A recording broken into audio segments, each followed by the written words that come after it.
¿Entrevista presencial o entrevista virtual? ¿Es lo mismo? En este video te voy a explicar cuáles son las principales diferencias que tiene una entrevista presencial y una entrevista virtual.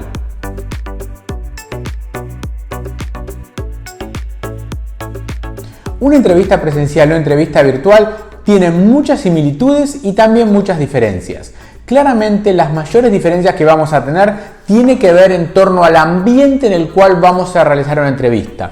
Tenemos que asegurarnos que el participante de la entrevista, el entrevistador y el entrevistado tengan algunos elementos básicos para una buena conexión. También es muy importante que haya un lugar y un ambiente destinado para tener un cierto silencio y poder tener una buena ambientación, tanto el selector como el entrevistador. Es decir, tener auriculares es fundamental para poder tener una buena conversación con el entrevistado. También es importante pedirle que el entrevistado consiga en su casa o en donde sea que está físicamente un lugar de silencio, donde no haya ruido en su ambiente para poder hacer correctamente una entrevista.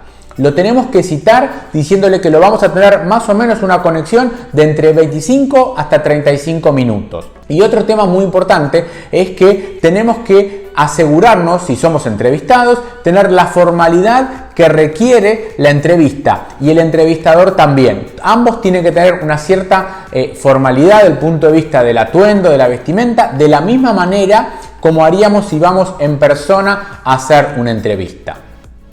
Después vamos a ir viendo el contenido de la entrevista. El contenido de la entrevista, ya sea presencial o virtual, es en muchos casos similar.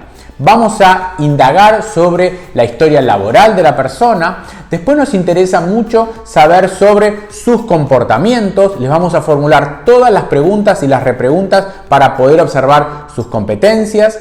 Después le vamos a hablar de la motivación para el cambio, la motivación para el desarrollo.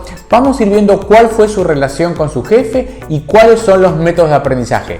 Todo eso siempre debe formar parte de una entrevista, ya sea presencial o virtual. Y por último, le tenemos que dar un cierre en el cual le expliquemos al candidato o a la candidata cuáles son los pasos que van a tener una vez que finalice esta entrevista virtual o presencial. Por eso muchas veces pensamos que son muy distintas, pero tienen muchas similitudes en cómo tengo que hacer las entrevistas. Espero que estos tips te hayan ayudado para mejorar tu entrevista virtual o presencial.